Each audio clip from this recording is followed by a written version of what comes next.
ಬೆಳಗ್ಗೆಯೇ ಚಂಡೀಗಢದಲ್ಲಿ ವೈಮಾನಿಕ ದಾಳಿಯ ಸುಳಿವೊಂದು ಸಿಕ್ಕಿದೆ.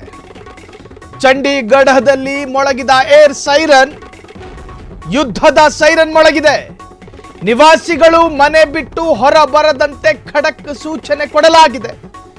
ಪಾಕಿಸ್ತಾನದಿಂದ ವೈಮಾನಿಕ ದಾಳಿಯ ಬಗ್ಗೆ ನಂಬಲರ್ಹ ಮೂಲಗಳಿಂದ ಮಾಹಿತಿ. ಬೆಳಗ್ಗೆಯೇ ಚಂಡೀಗಢದಲ್ಲಿ ವೈಮಾನಿಕ ದಾಳಿಯ ಸುಳಿವು.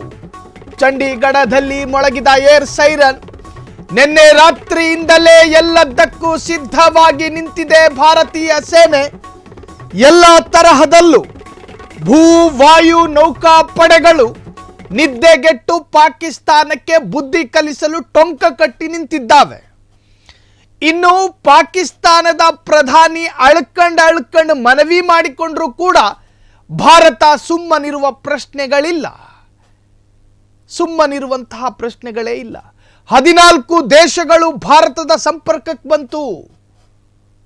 ಶಾಂತಿ ಕಾಪಾಡಿ ಎನ್ನುವಂತಹ ಪುಕ್ಕಟೆ ಸಲಹೆಗಳನ್ನು ಕೊಡೋದಕ್ಕೆ ಬಂತು.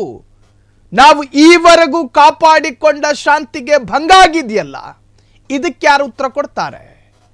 ಭಾರತದ ಗಡಿ ನುಸುಳಿ ನಿರಾಯುಧ 26 ಭಾರತದ ನಾಗರಿಕರನ್ನ ನಿರ್ದಯವಾಗಿ ಕೊಂದು ಹಾಕಿದ ಪಾಕಿಸ್ತಾನಿಗಳು, ಅದಾದ ನಂತರ 6 ಬಾರಿ ಕದನ ವಿರಾಮ ಉಲ್ಲಂಘನೆ ಮಾಡಿದ ಪಾಕಿಸ್ತಾನಿಗಳು, ಅದಾದ ನಂತರವೂ ಕೂಡ ಧಿಮಾಕಿನ ಮಾತನಾಡಿದ್ದ ಪಾಕಿಸ್ತಾನ.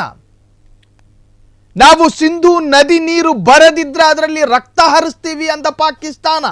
ಆಗೆಲ್ಲ ಹೋಗಿತ್ತು ಮಾನವೀಯತೆ? ಆಗೆಲ್ಲೋಗಿತ್ತು ಶಾಂತಿಯ ಮಂತ್ರ? ಭಾರತವನ್ನ ಕೆಣಕಿದ್ದೀರಿ. ಭಾರತ ಕೊಡುವಂತಹ ಉತ್ತರವನ್ನ ಸಹಿಸಿಕೊಳ್ಳೋ ತಾಳ್ಮೆ ನಿಮ್ಮಲ್ಲೂ ಇರಬೇಕು. ನಮ್ಮ ದಾಹ ತೀರುವವರೆಗೂ ಕೂಡ ಉತ್ತರವನ್ನು ಕೊಡ್ತಾ ಇರ್ತೀವಿ.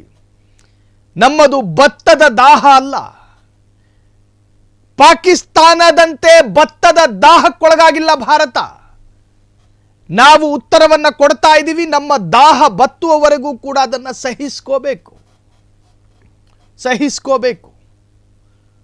ತಮ್ಮ ಸಾಮರ್ಥ್ಯವನ್ನು ಗೊತ್ತಿಲ್ಲದೆ, ತಮ್ಮ ದೇಶದ ಶಕ್ತಿ ಗೊತ್ತಿಲ್ಲದೆ, ತನ್ನ ದೇಶಕ್ಕೆ ಯಾರ್ಯಾರು ಬೆಂಬಲಿಸಬಹುದು ಅನ್ನೋ ಪೂರ್ಣ ಪರಿಜ್ಞಾನ ಇಲ್ಲದಂತಹ ಪಾಕಿಸ್ತಾನ ಈಗ ಅನಾಥ ಶವವಾಗಿದೆ ಅನ್ನೋದು ಸ್ಪಷ್ಟ.